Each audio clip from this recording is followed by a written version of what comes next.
میرا نام سمینہ ہے۔ میں ایک اچھی فیملی سے تعلق رکھتی تھی۔ میرے والدین مجھے ایک اچھا قابل انسان بنانا چاہتے تھے۔ دنیا کے ہر ماں باپ کی طرح ان کی بھی خواہش تھی کہ وہ مجھے خوب پڑھائیں لکھائیں۔ میں ان کی اکلوتی بیٹی تھی۔ بچپن سے مجھے بھی پڑھنے لکھنے کا بہت شوق تھا۔ میں اپنی کلاس میں اول آتی تھی اور میں بھی پڑھ لکھ کر ایک قابل ڈاکٹر بننے کی خواہش رکھتی تھی۔ اسی طرح اچھے نمبروں سے میں نے میٹرک کا امتحان پاس کیا، لیکن میری قسمت میں ڈاکٹر بننا نہیں لکھا تھا اور کچھ حالات کی وجہ سے میں ڈاکٹری کے لیے زیادہ نہیں پڑھ سکی۔ لیکن بہرحال میں ڈاکٹر نہ سہی لیکن میڈیکل کی پڑھائی جاری رکھتے ہوئے میں نے انٹر کا امتحان پاس کیا اور پھر میرے پاپا نے مجھے نرسنگ اسکول میں ایڈمیشن کروا دیا۔ میں نے خوب محنت کی اور ہر سال اچھے نمبروں سے کامیابی حاصل کی۔ نرسنگ اسکول میں 3 سال کی ٹریننگ پوری ہونے کے بعد ایک قابل نرس بن گئی۔ میری ٹریننگ کا آخری سال مکمل ہونے کو تھا۔ مجھے نہیں معلوم تھا کہ میری قسمت مجھے کہاں، کب اور کیوں لے جائے گی۔ شاید کچھ بگڑے کام سنوارنے کے لیے خدا میرے ذریعے کچھ کروانا چاہتا تھا۔ میں ایک اچھی اور قابل نرس کی ڈگری کے ساتھ میڈل اور اسکالرشپ لے کر میں خوشی خوشی گھر لوٹ رہی تھی اور نئی امنگیں میرے ذہن میں امڑ رہی تھیں۔ میں اب نرس ہونے کے ناطے انسانیت کی خدمت کرنا اپنا فرض سمجھتی تھی۔ میں اپنے والدین سے مل کر بہت خوش تھی۔ میرے ماما پاپا بھی میرا میڈل اور اسکالرشپ دیکھ کر بہت خوش تھے۔ ایک روز ہم تینوں شام کی چائے پیتے ہوئے باتوں میں مصروف تھے۔ پاپا نے کہا کہ سمینہ بیٹا، آگے کیا سوچا ہے؟ تمہاری نرسنگ کی ٹریننگ تو پوری ہو چکی ہے، اب تم کہاں جاب کے لیے اپلائی کرنا چاہتی ہو؟ کیا مستقبل پلاننگ ہے تمہاری؟ میں نے کہا پاپا، میں صرف ایک نرس نہیں بلکہ انسانیت کی مدد کے لیے بھی اپنی خدمات کو سر انجام دینا چاہتی ہوں۔ ماما میری بات سن کر بہت خوش ہوئیں اور کہنے لگی، واہ میری بیٹی تو بڑی سمجھدار ہو گئی ہے اور اتنی اچھی سوچ رکھتی ہے۔ میرے پاپا اور ماما نے کہا، بیٹا ہم تمہارے ساتھ ہیں، جیسا تم چاہو۔ میں نے کہا پاپا، مجھے آپ سے اس بارے میں ہی کچھ بات کرنی تھی۔ ہمارا نرسنگ اسکول NGO کے ساتھ کام کرتا ہے۔ ہیلتھ کیئر ڈپارٹمنٹ والے نرسنگ اسکول کی کچھ اچھی اور قابل نرسوں کو گاؤں کے ہسپتال میں بھیجنا چاہ رہے ہیں۔ اس طرح ہمیں ایک اچھی جاب کا موقع بھی فراہم کیا جائے گا اور کافی تجربات حاصل کرنے کا بھی یہ سب سے اچھا موقع ہے۔ میں نے یکدم کہا، پاپا ماما، میں اس طرح NGO اور ہیلتھ کیئر ڈپارٹمنٹ کے ساتھ کام کرنے کا یہ موقع نہیں گنوا سکتی۔ میری یہ خواہش ہے کہ میں کسی طرح انسانیت کی خدمت کی فلاح کے لیے کام کروں۔ پاپا ماما میری بات سے راضی تھے اور خدا کے فضل و کرم سے میں نے اپنا کام ہیلتھ کیئر ڈپارٹمنٹ کے ساتھ شروع کر دیا۔ مجھے اور میرے بیچ کی 2 اور نرسوں کو اوکاڑا گاؤں کے ہسپتال میں جاب کے لیے بھیجا گیا۔ میں اور میری دونوں دوستیں فریال اور نادیہ بھی اوکاڑا میں نرس ہاسٹل میں ٹھہر گئیں۔ ہماری جاب کافی اچھی چل رہی تھی اور ساتھ ساتھ ہمیں کافی تجربہ ہوتا جا رہا تھا۔ بڑے بڑے ڈاکٹروں کے ساتھ کام کرنے کا موقع مل رہا تھا۔ ہم اس اسپتال میں نئے تھے، ہمیں یہاں کے اصول و قواعد اچھے سے ابھی معلوم نہیں تھے۔ میں چائلڈ اسپیشلسٹ ڈاکٹر کے ساتھ ہوتی تھی، نادیہ گائنوکالوجسٹ ڈاکٹر کے ساتھ اور فریال کارڈیولوجسٹ ڈاکٹر کے ساتھ۔ ہمیں کام کرتے ہوئے تقریباً 1 مہینہ گزر چکا تھا۔ ہمارا ہاسٹل ہسپتال کے برابر میں ہی تھا۔ ہم تینوں صبح سے شام تو کبھی شام سے صبح کی شفٹوں میں ڈیوٹی دیتے تھے۔ کچھ دن سے مجھے نادیہ کا رویہ تھوڑا بدلا بدلا محسوس ہو رہا تھا۔ ایک روز وہ ڈری اور سہمی نظر آ رہی تھی۔ میں جب ہسپتال سے نائٹ شفٹ کر کے ہاسٹل لوٹی تو نادیہ بستر پر لیٹی آرام کر رہی تھی۔ وہ شاید اب تک سو رہی تھی۔ میں نے ہاتھ سے اس کو ہلاتے ہوئے کہا، نادیہ اٹھی نہیں اب تک؟ تمہیں اسپتال نہیں جانا کیا؟ وہ ایک دم ڈر گئی۔ نہیں، میری طبیعت ٹھیک نہیں ہے، میں آج چھٹی کا سوچ رہی ہوں۔ میں نے کہا، کیا ہوا طبیعت اچانک؟ سب خیر تو ہے؟ وہ کہنے لگی، ارے نہیں یار، بس تھوڑی تھکن سی محسوس ہو رہی ہے، میں آرام کروں گی تو ٹھیک ہو جاؤں گی۔ مجھے اچانک اتنی دیر میں ہسپتال سے کال آ گئی۔ ایک ایمرجنسی کی وجہ سے مجھے اسی وقت ہسپتال واپس ڈیوٹی پر جانا پڑا۔ میں ڈیوٹی سے لنچ بریک کے دوران فریال کے ساتھ کینٹین میں بیٹھی تھی۔ ہم دونوں لنچ کر رہے تھے۔ فریال کہنے لگی، یار سمینہ، نادیہ کی طبیعت کو کیا ہوا؟ وہ آج نہیں آئی۔ میں نے کہا، یار ہاں، وہ کہہ رہی تھی کہ تھوڑی بہت تھکان ہے، لیکن مجھے اس کا رویہ کافی دنوں سے کچھ عجیب سا محسوس ہو رہا ہے۔ فریال نے کہا، یار ہو سکتا ہے تمہارا وہم ہو، مجھے تو نہیں لگا ایسا کچھ ہے۔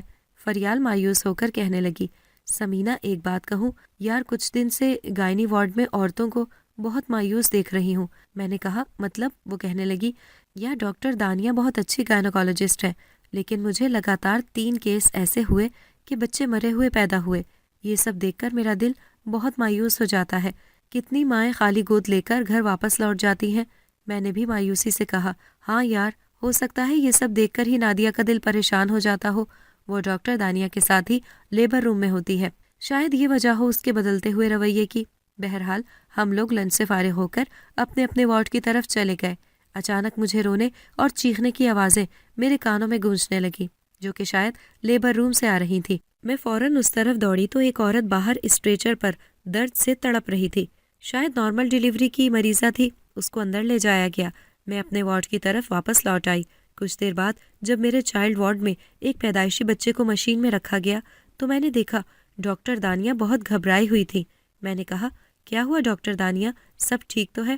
وہ لڑکھڑاتی زبان سے کہنے لگی، تم فوراً اس بچے کو ٹریٹمنٹ دو، لیکن مشکل ہے، مجھے نہیں لگتا یہ بچہ بچے گا۔ میں نے دل میں سوچا، فریال کہہ رہی تھی، کیا واقعی یہ سب سچ ہے؟ لیکن ڈاکٹر دانیہ کا ہر کیس میں ایسا کیسے؟ اور کچھ دیر بعد معلوم ہوا بچہ ایکسپائر ہو گیا ہے۔ لیکن میرے ذہن میں شاید کچھ اور سوالات اٹھ چکے تھے۔ میں جب ہاسٹل آئی تو نادیہ پہلے سے ٹھیک لگ رہی تھی۔ میں نے کہا، نادیہ کیا بات ہے؟ مجھے ایسا کیوں لگ رہا ہے؟ تم ہم سے کچھ چھپا رہی ہو؟ لیکن نادیہ بات ٹالتے ہوئے بولی، نہیں یار، ایسا کچھ نہیں ہے۔ فریال کہنے لگی، یار سمینہ، صبح جو ڈیلیوری والی عورت تھی اس کا بچہ تمہارے وارڈ میں مشین میں لایا گیا تھا، اس کا کیا ہوا؟ میں نے افسردہ ہو کر کہا، یار وہ بچہ ایکسپائر ہو گیا۔ اور میں شکی نظروں سے نادیہ کی طرف دیکھنے لگی، لیکن نادیہ بالکل چپ چاپ بیٹھی رہی۔ میرے ذہن میں اس بچے کو لے کر کچھ سوالات تھے، لیکن اپنا وہم سمجھ کر میں خاموش رہی۔ اگلے روز ہم تینوں ہسپتال پہنچ گئے اور اپنے اپنے وارڈ میں ڈیوٹی دے رہے تھے۔ میرا بچہ وارڈ لیبر روم کے برابر میں ہی تھا۔ مجھے پھر چیختی چلاتی ڈیلیوری والی عورت کی آواز آئی۔ کچھ گھنٹوں بعد نادیہ میرے پاس دوڑتی ہوئی آئی اور میری گود میں بچی تھما کر بولی، اس کو مشین میں لے جاؤ فوراً۔ لیکن گود میں بچی لیتے ہی میرے ذہن میں پھر سوال اٹھنے لگے۔ وہ پیدائشی بچی مشین تک لے جانے سے پہلے ہی ایکسپائر ہو گئی تھی۔ میں بہت حیرت زدہ ہو گئی اور شکی نظروں سے نادیہ کی طرف دیکھ کر بولی، یہ کیس کس ڈاکٹر نے کیا تھا؟ نادیہ کہنے لگی، ڈاکٹر دانیہ۔ بس وہ یہ کہہ کر وہاں سے بچی لے کر چلی گئی۔ میرا دل بہت خراب تھا۔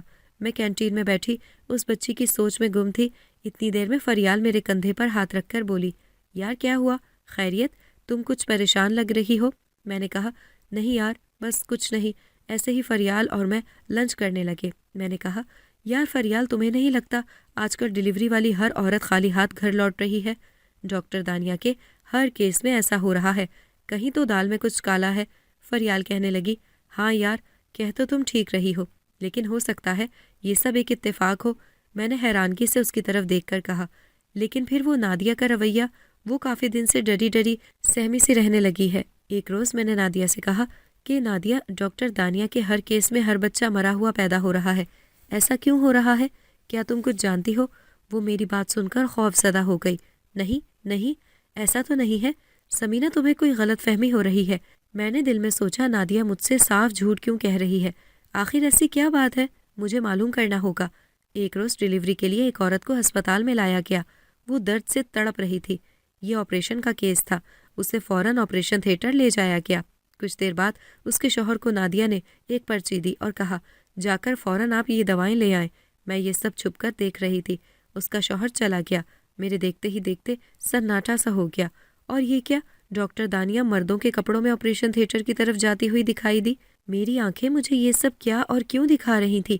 مجھے نہیں معلوم تھا آگے کیا قیامت ٹوٹ پڑے گی۔ اندر اس عورت کا آپریشن چل رہا تھا۔ کچھ دیر بعد اس کا شوہر وہاں آ گیا تو جیسے ہی آپریشن تھیٹر کی لائٹ بند ہوئی، ڈاکٹر دانیہ اندر سے نکلی۔ مجھے اپنی آنکھوں پر یقین نہیں آ رہا تھا۔ وہ تو تھیٹر کے لباس میں تھی اور اس عورت کے شوہر سے کہنے لگی، بچہ کافی کمزور پیدا ہوا ہے، آپ دعا کریں، ہم نے اسے مشین میں رکھ دیا ہے۔ عورت کا شوہر رونے لگا، کیا میں اپنے بچے کو دیکھ سکتا ہوں؟ ڈاکٹر نے کہا، نہیں، اس روم میں جانے کی اجازت نہیں ہے، ہم آپ کو انفارم کرتے رہیں گے۔ میرے کان یہ کیا سن رہے تھے؟ ڈاکٹرنی صاحبہ کیسے جھوٹ بول سکتی ہیں؟ کیونکہ ہمارے بچہ وارڈ میں تو کسی بچے کو اس وقت مشین میں نہیں رکھا گیا۔ میں سوچ میں پڑ گئی کہ یہ سب میری آنکھوں کے سامنے کیا ہو رہا تھا۔ میں فوراً فریال کے پاس گئی اور جا کر سب بتایا۔ فریال بھی میری بات سن کر حیرت میں پڑ گئی۔ ہم دونوں کو اب نادیہ پر بھی شک ہونے لگا۔ ہم دونوں بہت پریشان تھے۔ ہم لوگ ہاسٹل گئے تو میں نے نادیہ سے بہانے سے پوچھا، نادیہ وہ بچے کا کیا ہوا جو ڈاکٹر دانیہ نے کیس کیا تھا؟ آج وہ میری بات سن کر ڈر گئی اور کہنے لگی، اسے تو مشین میں رکھا تھا نا؟ اور پھر مجھے نہیں پتا کیا ہوا۔ میں ہسپتال سے آج جلدی گھر آ گئی تھی۔ میری طبیعت کچھ ٹھیک نہیں لگ رہی تھی۔ فریال سوالیہ لہجے میں کہنے لگی، آج کل تمہاری طبیعت زیادہ خراب نہیں ہونے لگی؟ تم بھی اپنا چیک اپ کروا لو یار۔ وہ ہم دونوں سے نظریں چرانے لگی۔ ہاں ہاں، میں کل اپنا چیک اپ کروانے جاؤں گی۔ بس اگلے روز پھر ایک کیس تھا۔ میں نے پھر چھپ کر دیکھا تو ڈیلیوری کے لیے ایک عورت کو پھر لیبر روم میں لے جایا گیا، اور نادیہ نے ویسے ہی باہر آ کر پرچی دے کر اس عورت کے شوہر کو دوائی لینے بھیج دیا۔ مجھے اپنی آنکھوں پر یقین نہیں آ رہا تھا کہ مردوں کے لباس میں ڈاکٹر دانیہ پھر لیبر روم میں گئی، اور کچھ دیر بعد ایک مردہ بچہ اس عورت کے شوہر کے ہاتھوں میں تھما دیا گیا کہ آئی ایم سوری، بچہ مرا ہوا پیدا ہوا ہے۔ میں پھر سے فریال کو بلانے بھاگی۔ میری سانس پھول رہی تھی۔ فریال کہنے لگی، کیا ہوا سمینہ، تم بہت گھبرائی ہوئی لگ رہی ہو۔ میں نے کہا، فریال آج میری آنکھوں نے وہی سب دیکھا۔ یہ سب کیا ہو رہا ہے فریال؟ میری کچھ سمجھ نہیں آ رہا۔ آخر ایسے کیسے ڈاکٹر دانیہ کے ہر کیس میں بچہ زندہ نہیں رہتا؟ آخر دانیہ کا کیا مقصد ہے؟ وہ کیوں مردوں کے لباس میں آپریشن تھیٹر یا لیبر روم میں جاتی ہے اور مردہ بچہ ماں باپ کی گود میں ڈال کر آئی ایم سوری کہہ دیتی ہے؟ یار کوئی تو راز ہے ایسا، کچھ تو اس ہسپتال میں غلط ہو رہا ہے۔ آخر ایسا کیا ہے جو پورے ہسپتال کے اسٹاف سے چھپایا جا رہا ہے؟ فریال نے کہا، یار میری کچھ سمجھ نہیں آ رہا۔ نادیہ بھی ڈری ڈری سہمی ہوئی رہتی ہے اور ہم سے ضرور کچھ چھپا رہی ہے۔ اب نہ ہمارے ساتھ ہوتی ہے، نہ زیادہ بات کرتی ہے، اور کہیں کھوئی کھوئی رہتی ہے، اور کچھ پوچھو تو طبیعت ٹھیک نہیں کہہ دیتی ہے۔ ہم دونوں کو راز پتہ کرنا ہوگا۔ انسانیت کی جان بچانا ہمارا فرض ہے۔ اگلے روز ہسپتال میں فریال نے بھی چھپ کر دیکھا تو ڈیلیوری کے لیے ایک عورت کو لیبر روم میں لے جایا گیا، جہاں پھر نادیہ نے دوائی کی پرچی لا کر عورت کے شوہر کو دی، اور فریال کی آنکھیں بھی پھٹی رہ گئیں جب اس نے پیچھے سے ڈاکٹر دانیہ کو مردوں کے لباس میں لیبر روم میں جاتے ہوئے دیکھا۔ اور پھر کچھ دیر بعد عورت کے شوہر سے کہا گیا کہ آپ کا بچہ مشین میں رکھا گیا ہے، حالت ناساز ہے، آپ دعا کریں۔ فریال میرے پاس بھاگتی ہوئی آئی، سانس پھول رہی تھی، وہ بہت گھبرائی ہوئی لگ رہی تھی۔ کہنے لگی، سمینہ سمینہ۔ میں نے اس کا ہاتھ پکڑا۔ آرام سے فریال، کیا ہوا؟ کیوں ڈری ہوئی لگ رہی ہو؟ وہ لڑکھڑاتی زبان سے کہنے لگی، وہ کوئی بچہ تمہارے وارڈ میں مشین میں لایا گیا ہے اس وقت؟ میں نے کہا، نہیں یار، ابھی تو کوئی بچہ مشین میں نہیں ہے۔ فریال نے سب بتایا کہ میں نے بھی ایسا ڈاکٹر دانیہ کو مردوں کے لباس میں لیبر روم میں جاتا دیکھا۔ پھر کچھ دیر بعد یہ ہوا ہے۔ ہم دونوں بہت ڈرے ہوئے تھے۔ ہم دونوں نے ہاسٹل جا کر نادیہ سے پوچھا۔ وہ کہنے لگی، ہاں وہ بچہ ایکسپائر ہو گیا تھا۔ بس اتنا کہہ کر وہ بہانہ کر کے چلی گئی۔ ہم دونوں کو اب ڈاکٹر دانیہ کے ساتھ ساتھ نادیہ پر بھی شک ہونے لگا تھا کہ ضرور یہ لوگ کچھ غلط کر رہے ہیں۔ ہم دونوں نے اب اس راز کا پتہ کرنا تھا کہ کیسے ڈاکٹر دانیہ مردوں کے لباس میں کیس کے لیے لیبر روم میں جاتی ہیں اور ان کے ہاتھ سے ہوئے ہر کیس میں بچہ نہیں بچتا۔ آخر اس کے پیچھے ایسا کون سا کھیل کھیلا جا رہا ہے؟ کتنے ماں باپ خالی گود سے ہسپتال سے گھر جاتے ہیں۔ میں اور فریال اب اس بات کی تہہ تک پہنچنا چاہتے تھے، اور ڈاکٹر دانیہ اور اپنی دوست نادیہ کے اس راز سے پردہ اٹھا کر بچوں کی زندگیوں کو بچانا چاہتے تھے۔ رات بھر فریال اور میں اسی کشمکش میں گھرے رہے۔ اگلی صبح فریال اور میں نے ڈاکٹر دانیہ کے لیبر روم کی نرسوں سے کچھ پوچھ تاچھ کی۔ وہ سب ہم دونوں کے سوالات سے ڈری ہوئی اور سہمی ہوئی ہو گئیں اور چپ چاپ کھڑی رہیں۔ میں نے پھر سے پوچھا، آپ لوگ ہم سے ایسا کیا چھپا رہی ہو؟ ایک نرس پر میری نظر پڑی۔ وہ دوسری نرس کے کانوں میں کہہ رہی تھی، اگر ہم انہیں سب بتا دیں تو شاید ہمیں اس پریشانی سے ہمیشہ کے لیے نجات مل جائے۔ دوسری نرس نے کہا، خبردار، ہم ایسا ہرگز نہیں کریں گے، کیونکہ ڈاکٹر دانیہ تو…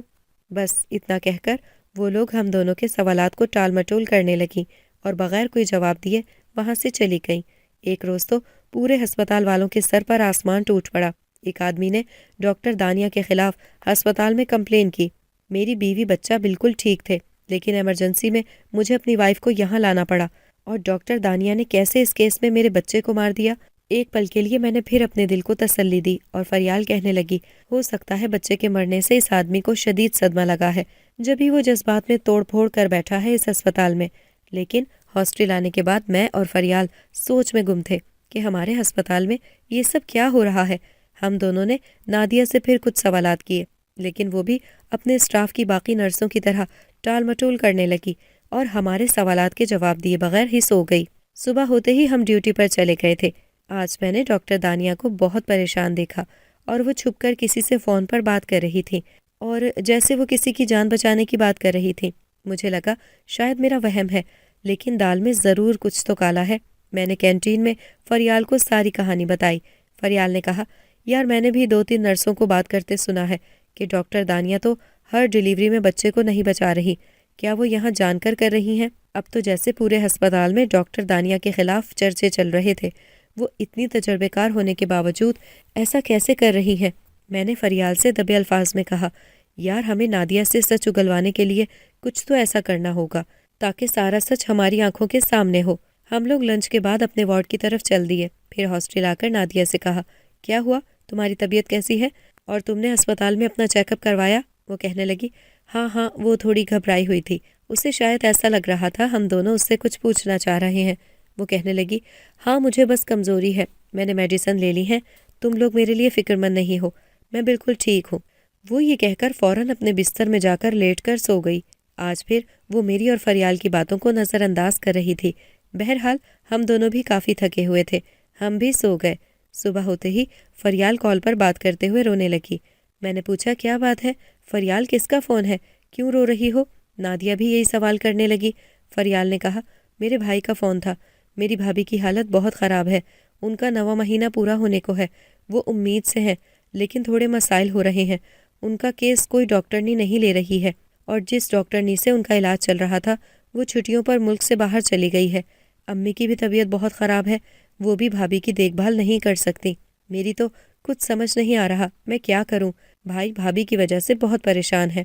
میں نے کہا، فریال تم پریشان نہیں ہو، ڈاکٹر دانیہ ہے نا، وہ سب سنبھال لیں گی، ان کا اتنے سالوں کا تجربہ ہے، وہ مشکل سے مشکل کیس بھی اچھے سے دیکھ لیتی ہیں۔ میں نے سوالیہ نظروں سے نادیہ کی طرف دیکھتے ہوئے کہا، کیوں نادیہ، میں ٹھیک کہہ رہی ہوں نا؟ تم ڈاکٹر دانیہ سے فریال کی بھابھی کے بارے میں ان کے کیس کی بات کرو گی نا؟ وہ گھبرائی ہوئی لگ رہی تھی، میری بات سن کر کہنے لگی، ہاں میں بات کروں گی، بلکہ فریال تم ان کو یہاں بلا لو کل۔ فریال کہنے لگی، لیکن امی وہاں اکیلی ہوں گی تو مجھے امی کے پاس گھر جانا ہوگا، ان کی طبیعت خراب ہے، اور بھابھی کو میں بھائی کے ساتھ کل یہاں بلوا لیتی ہوں، تم دونوں سب سنبھال لینا۔ میں نے کہا، ہاں فریال بالکل ٹھیک کہہ رہی ہو، تم اپنے گھر اب بے فکر ہو کر جاؤ۔ صبح میں اور نادیہ ہسپتال پہنچے اور فریال کچھ دنوں کی چھٹیوں پر اپنی امی کے پاس پہنچ گئی تھی۔ فریال کے بھائی اور بھابھی ہسپتال آ گئے تھے۔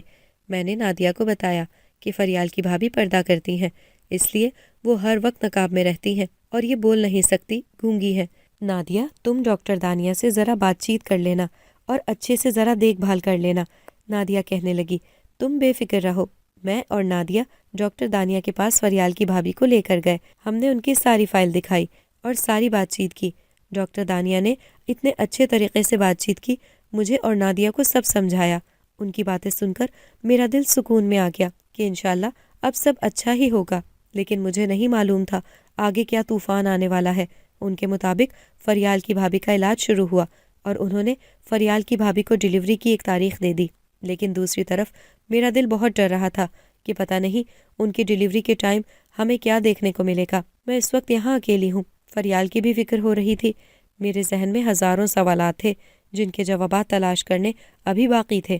فریال کی بھابھی کی ڈیلیوری کی تاریخ بھی آ گئی اور فریال کی بھابھی اسٹریچر پر تھیں، وہ درد سے تڑپ رہی تھیں۔ اس بار میں بہت فکر مند تھی، میں سوچ کر ڈر رہی تھی کہیں میری آنکھیں پھر وہی منظر نہ دیکھ لیں۔ میں وہاں سے چلی گئی اور پھر سے چھپ کر دیکھنے لگی۔ دیکھتے ہی دیکھتے فریال کی بھابھی کو لیبر روم میں لے جایا گیا۔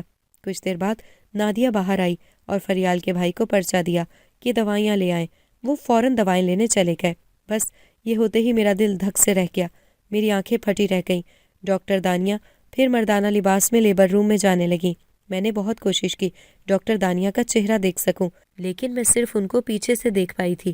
میرا دل زور سے دھڑکنے لگا۔ اللہ، اب آگے کیا ہونے والا ہے نہیں معلوم۔ اندر ڈاکٹر دانیہ کیوں مردانہ لباس میں گئیں؟ اب نہ جانے وہ فریال کی بھابھی کے ساتھ کیا کیا کریں گی، اور اب ان کے بچے کے ساتھ کیا ہونے والا ہے۔ کافی دیر ہو گئی تھی، میرا دل دماغ اپنے میں نہیں تھا۔ اندر نادیہ بھی تھی، پتہ نہیں وہ لوگ کیا نیا کھیل کھیلنے والے تھے۔ میں نے فریال کے بھائی کو اشارہ کیا، اس نے اپنا موبائل دیکھا اور میری طرف دیکھ کر نہیں میں سر ہلایا۔ میں بہت گھبرا گئی تھی۔ پھر اچانک فریال کے بھائی کا موبائل بجنے لگا، میں بھی فوراً دوڑنے لگی اور ہمارے ساتھ ساتھ اندر پولیس بھی لیبر روم میں داخل ہوئی۔ وہاں کا منظر دیکھ کر میرے اور فریال کے بھائی کے ہوش اڑ گئے کہ اندر تو بس قیامت کا منظر تھا۔ پولیس نے فوراً اس آدمی کی گرفتاری لے لی تھی۔ ڈاکٹر دانیہ اور نادیہ بے ہوش پڑے تھے۔ میں نے اور فریال نے مل کر پورے اسٹاف کے لوگوں کو ہوش دلایا اور پھر نادیہ سے کہا، بتاؤ یہ سب کیا ہوا اور یہ کب سے چل رہا تھا؟ نادیہ سوالیہ نظروں سے مجھے اور فریال کو دیکھنے لگی اور کہنے لگی، فریال تم یہاں کیسے؟ اور تم لوگ بتاؤ یہ سب کیا ہو رہا تھا؟ میں نے کہا، ہمیں شروع سے ہی ڈاکٹر دانیہ اور تم پر شک تھا۔ تمہیں یاد ہے 2 بار ڈاکٹر دانیہ میرے پاس بچی اور ایک بار تم بچہ لے کر میری گود میں رکھ گئے تھے کہ فوراً اسے مشین میں لے جاؤ، لیکن مجھے ایسا محسوس ہوا تھا کہ بچہ تو پہلے ہی زندہ نہیں ہے، تو کیسے اسے مشین میں لے جاؤں؟ لیکن میں جب بھی چپ رہی، پھر 2-3 بار تم لوگوں نے ڈیلیوری کے وقت بچوں کے ماں باپ سے کہا آپ کا بچہ کمزور پیدا ہوا ہے اور مشین میں رکھ دیا گیا ہے، جبکہ ہمارے وارڈ میں اس وقت کوئی بچہ مشین میں نہیں لایا گیا تھا، اور کئی بار تم لوگ کہتے بچہ ایکسپائر ہو گیا ہے۔ اور سب سے بڑی بات، فریال اور میں نے چھپ کر آپ لوگوں پر نظر رکھی، تو ہم دونوں نے چھپ کر دیکھا ڈاکٹر دانیہ مردانہ لباس میں لیبر روم میں جاتی اور ہر مریض کے ساتھ وہی ہوتا، اس کے شوہر کو باہر بھیج دیا جاتا۔ یہ سب کیا ماجرا ہے؟ یہ جاننے کے لیے فریال اور میں نے ایک پلاننگ کی۔ فریال کا بھائی پولیس میں ہے، اس نے ہمارا ساتھ دیا، اور فریال کی بھابھی، اس کی ڈیلیوری، یہ سب ایک جھوٹ تھا۔ ہم نے فریال کو خود نقاب کروا کر اس کی بھابھی بنا دیا اور فریال کے گھر جانے کا ناٹک کیا۔ اس طرح آج سارا سچ سامنے آ گیا۔ لیکن اب تم بتاؤ یہ سب کب سے چل رہا ہے؟ ڈاکٹر دانیہ میرے آگے ہاتھ جوڑنے لگی اور کہنے لگی، میرے بچے کو بچا لو، وہ آدمی اسے جان سے مار دے گا۔ میں نے یہ سب اس کے کہنے پر کیا ہے، مجھے معاف کر دو۔ میں نے انہیں تسلی دی اور بٹھایا اور کہا، آپ پریشان نہ ہو، وہ آدمی اب پولیس کے حوالے ہے، آپ کا بچہ بھی مل جائے گا، اسے کچھ نہیں ہوگا۔ فریال نے کہا، نادیہ تم سب جانتی تھی، پھر بھی تم چپ رہی، ہم سے چھپاتی رہی۔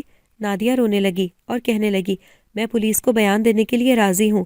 نادیہ نے پولیس کو بیان دیا۔ فریال کا بھائی نادیہ کا بیان لینے لگا۔ نادیہ نے کہا، پورے گائنی کا اسٹاف اس آدمی کے قبضے میں تھا، اس نے سب کو ڈرا دھمکا کر رکھا تھا۔ وہ آدمی ڈاکٹر دانیہ کا شوہر ہے، جس نے طلاق کے بعد اپنا بچہ چھیننے کے لیے اسے اغوا کر لیا تھا، اور ڈاکٹر دانیہ سچ جان چکی تھی۔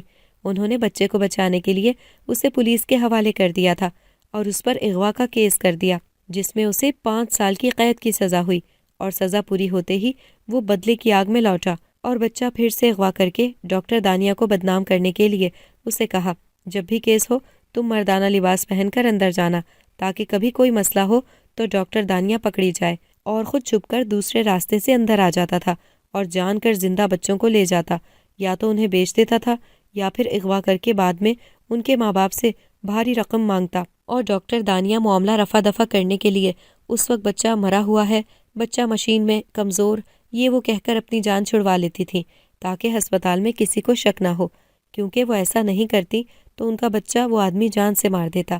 ڈاکٹر دانیہ نے بھی پولیس کو سارا سچ بتایا، اور اس دن جیسی فریال خود اپنی بھابھی بن کر جیسی لیبر روم میں آئی تو وہ آدمی کو دیکھ کر حیران رہ گئی، اور ڈاکٹر دانیہ مردانہ لباس میں اس کے آگے ہاتھ جوڑے بیٹھی تھی۔ وہ غصے سے کہنے لگا، کرو اس کی ڈیلیوری۔ ڈاکٹر دانیہ جیسی میرے آگے بڑھی، میں نے ان کا ہاتھ پکڑ کر اپنا نقاب ہٹایا تو نادیہ چیخ کر بولی، فریال تم یہاں کیا کر رہی ہو؟ بھاگ جاؤ یہاں سے، نہیں تو تم بھی ماری جاؤ گی۔ اور وہ آدمی غصے میں آ گیا، اس نے ہم سب کو بے ہوشی کی دوا والا رومال سنگھا کر بے ہوش کر دیا۔ اتنی دیر میں فریال اپنے بھائی کو کال کر چکی تھی، اور بس تم لوگ پولیس کے ساتھ اندر آ گئے۔ وہ آدمی گرفتار ہو چکا تھا، پولیس نے اسے خوب مارا پیٹا اور سارے بچوں کو ان کے ماں باپ سے ملوا دیا۔ جن پیدائشی بچوں کو وہ بیچ چکا تھا وہ سب پکڑے گئے جو اس سازش میں ملوث تھے۔ پولیس نے اس ہسپتال میں بھی چھاپا مارا جہاں سے وہ آدمی مردہ پیدائشی لاوارث بچوں کو لاتا تھا، اور پولیس نے ڈاکٹرنی دانیہ کا بچہ بھی بازیاب کروا لیا تھا، اور اس آدمی کو عمر قید کی سزا کورٹ دے چکا تھا۔ ڈاکٹر دانیہ نے میرا اور فریال کا شکریہ ادا کیا اور کہا، تم دونوں اگر صحیح وقت پر اس آدمی کو گرفتار نہیں کرواتی تو غضب ہو جاتا، وہ نہ جانے کتنے معصوم بچوں کی جانیں لے چکا ہوتا۔ وہ میرے سے بدلے کی آگ میں میرا دشمن بنا بیٹھا تھا، لیکن تم دونوں نے واقعی NGO میں کام کرنے کی حیثیت سے انسانیت کے لیے اپنی خدمات سر انجام دی اور ایک بہترین نرس ہونے کا پورا فرض نبھایا ہے۔ پورے اسپتال میں میرے اور فریال کے بہادری کے چرچے ہونے لگے۔ بس قسمت نے مجھے موقع دیا، میں اپنی ڈاکٹری کا امتحان دینے اور آگے کی پڑھائی کے لیے ماما پاپا اور ہیلتھ کیئر NGO کی مدد سے ملک سے باہر چلی گئی، اور کچھ سالوں بعد ایک اچھی قابل چائلڈ اسپیشلسٹ ڈاکٹر بن کر واپس لوٹی۔ خدا نے میری بچپن کی خواہش پوری کر دی تھی۔ میں نے NGO کے ساتھ کام کرتے ہوئے غریب عوام کے لیے ایک مفت ہسپتال کی بنیاد رکھی۔ جو دوسروں کی مدد کرنا اپنا فرض سمجھتے ہیں، اللہ ان کے لیے سارے راستے آسان کر دیتا ہے، پھر وہ لوگ اپنی منزل تک ضرور پہنچ جاتے ہیں۔